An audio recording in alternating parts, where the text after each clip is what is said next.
Notre système solaire est composé d'une étoile.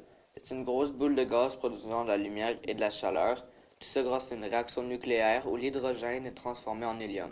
Dans notre système solaire, il y a aussi 8 planètes, dont 4 telluriques.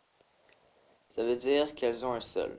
On pourrait donc atterrir sur la Terre, Mercure, Vénus et Mars. Les quatre autres sont gazeuses, c'est-à-dire qu'elles sont composées de gaz. On ne pourrait pas atterrir sur les planètes gazeuses. Les planètes gazeuses de notre système solaire sont Jupiter, Saturne, Uranus et Neptune. Le gaz de ces planètes reste groupé à cause de la gravité exercée par leur noyau. Un des principaux satellites naturels est la Lune. La Lune tourne en orbite autour de la Terre.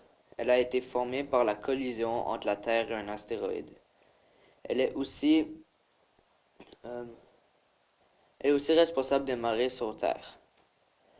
Le Soleil produit des vents solaires, ce qui forme les aurores boréales au pôle de la Terre à cause de la faible présence de son champ magnétique.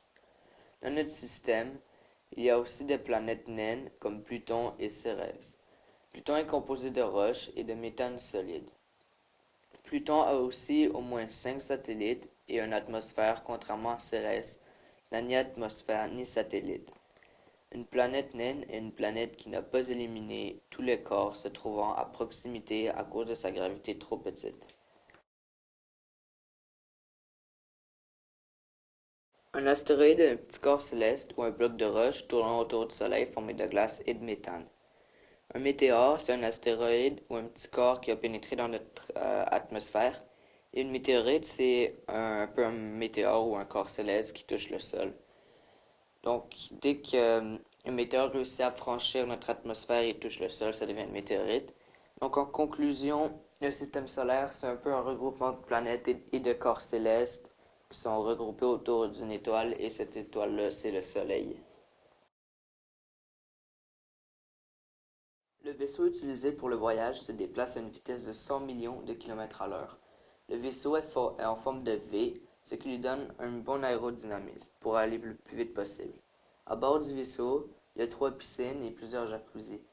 Il y a aussi des terrains de tennis, des arcades, un casino, un circuit de golf de 9 trous et quelques allées de bowling. Pour commencer le voyage, nous allons partir de la Terre vers Pluton, puis sur le chemin de retour, nous allons visiter Jupiter.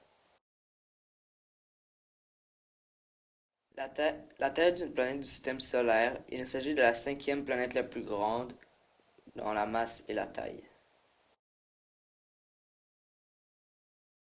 Jupiter est une planète géante et c'est aussi une planète gazeuse et il s'agit de la plus grande planète du système solaire.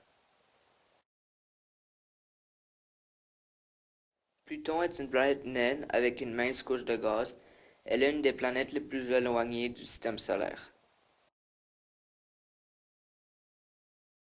La distance entre la Terre et Jupiter est de 581 millions de kilomètres et de la Terre à Pluton, la distance est d'environ 4 milliards 300 millions de kilomètres. Bonjour Monsieur Valentin. Donc en ce moment, c'est pas tellement la fin de la présentation parce que j'arrivais pas à lire le cahier, donc c'est pour ça que c'est le background, c'est une photo du cahier. Et aussi pour préciser, moi j'ai fait les deux premières parties. Donc, la partie du système solaire et la présentation du voyage. Et la troisième et dernière partie, donc la présentation des corps célestes visités lors de votre exploration du système solaire, c'est Sidic qui l'a fait. Donc, voilà.